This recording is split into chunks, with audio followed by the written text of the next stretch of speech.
Hey good people, Batavia here. We're talking what I'm growing in containers this year. See you in a few.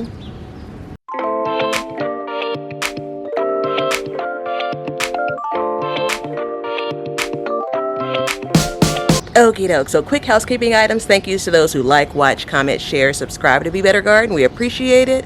If you haven't subscribed already, consider it. There's a button below. And if you do, hit the notification bell so you're alerted each time I share more #GardenJoy.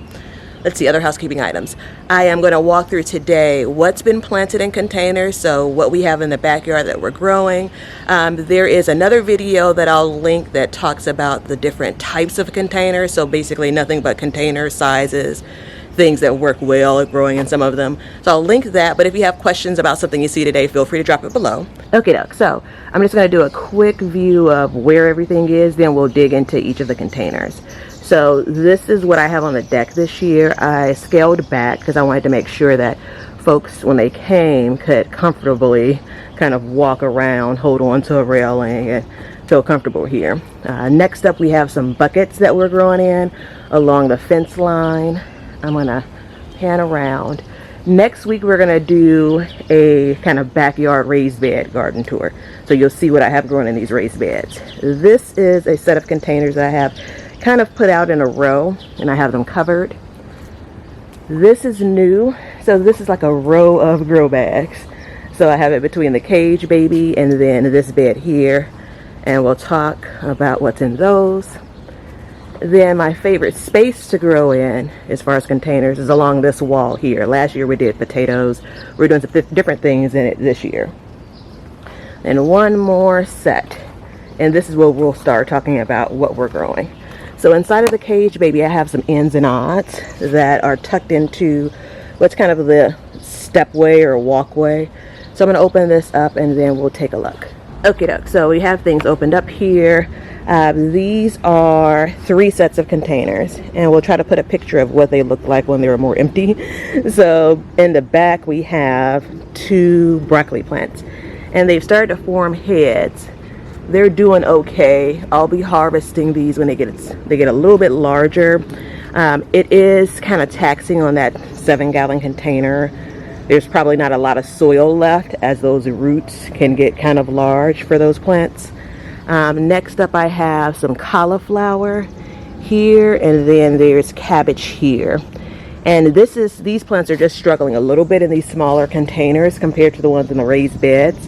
We're right at June the 12th today, and I'm in Chicago in zone 6, and it's starting to get warm. This morning it's pretty warm, and some of these plants just doesn't like, kind of those warm temps. But what's doing super well, I have 2 different types of red kale here. So I direct sow these seeds back on it looks like 418. And so then I also did a regular curly kale. I probably started with more than 1 plant, but it looks like maybe 1 or 2 made it. And I tried my hand at planting nasturtiums as a deterrent rather than covering the plants to see how they do. And all in all, in this side, there's not a whole lot of damage. Let's take a look at the other set. So down here, we have a similar setup. There are the 2 different kind of busboy containers. You can see where one stops and the other one starts. So back here I have collards on my right, and then that's cauliflower. It hasn't started to form a head yet. Up front we have collards again, and then that's cabbage. And these plants have been a little bit tattered. I think 1 of these in a container would have been optimum, but fitting 2 in, I think just as they're getting larger and the root systems are getting larger, they're struggling just a little bit. So this is the Tuscan and or lacinato or dinosaur kale. This is where I've seen the most damage. So all of these plants can fall prey to a number of bugs. My biggest issue when it comes to these plants are the cabbage moth. So I have seen some damage, and I may be able to find some of the worms, but you can see the holes And there's a part of me that's kind of left this as the sacrificial plant, you know, and just kept an eye on the others, which haven't had that much damage. I have harvested some leaves that have had some holes just to try to see where new damage starts. So far so good when it comes to these containers. They won't live here for the entire season, at least not with all of these plants in them. Things like the collards would stay all season, but the other ones are going to end up coming out once I end up harvesting the food. So there we are there. Okay, so in buckets, we have on the far end 2-gallon buckets, then they go up to like 4-gallon, and then there's one 5-gallon on the end. So parsley from last winter that overwintered in the garage, started growing this spring, and it's basically flowering and going to go to seed. I'm going to let it since it's kind of tucked away here. Celery is in raised beds all over the place, but I tried it in 2-gallon buckets. You can see a little bit of damage based on some sun there. This is chard that I direct sowed earlier this spring. This is another kind of test here. So this is a red cabbage and a 2-gallon bucket, and then here is a 4-gallon bucket. And you can see they were planted on the same day, both starter plants. You can see the difference in the size when looking at them. So more space did allow for at least larger plants and leaves. We'll see if they form a head of cabbage and what that looks like. Not quite yet. I think there's just maybe a jalapeno pepper plant tucked in there. This is going to be interesting because this is a potato plant. So I'm pretty sure I put one seed potato in there with the intention on seeing how potatoes do in a 5-gallon bucket compared to, I have some grow bags over on the other side that I'm growing potatoes in. This was the pak choy that I'm just basically saving the seeds for. This is the Russian kale. If you saw that spring tour, it was in the one of the garden beds in the front yard garden. And what ended up happening is I pulled the plant and I wanted to see if I could basically save it and sit it in a bucket just to get to the point of saving the seeds, because I really wanted the space in the bed. All right, so grow bags. We have 20-gallon grow bags on the end. Then we're coming down to 10-gallon grow bags here. The 10-gallon grow bags are the only things that I didn't plant in last year. I just got those this year. And I like them so far. So let's talk about what's inside of them. Some may recognize the plants. Potatoes, potatoes, potatoes, and potatoes. So these are French fingerling potatoes. They were planted on the seed potatoes on 5-1. Next up, I think these are Huckleberry Gold. They were planted a little bit later, like mid-May. And then I believe this is a combination of kind of what I had left of seed potatoes. So there's, I think, a French fingerling in there, more Huckleberry Gold. There may even be like a Yukon Gold in there. And so then I have one last set, and these are more French fingerling. So this is a 10-gallon. I have 3 seed potatoes in this, compared to the one down there is a 20-gallon, and there were 6 seed potatoes, compared to the 5-gallon bucket that is just 1 seed potato. So 5 gallons, 10 gallon, and then 20 gallon, and we'll see how they all do. Next up, I want to try zucchini in these 10-gallon grow bags. I don't expect necessarily the plants to stay here, the bags to stay here, just based on the size they may get. I direct sow those on 6-8, and so we're just not quite a week, and they haven't germinated just yet. This is where I started just tucking some things in. So I have some lettuce, hoping to get some growth out of this before it starts to bolt. And then I have a couple of like snack size or style peppers. Then I have some herbs down here. And I kind of tucked in a bit of everything. My herbs got started a little bit later. So that is this wall. It's convenient so far because I can get my little cart and I can move about in between these 2 spaces. Over here, not that convenient, but I'm not necessarily going in that space too much.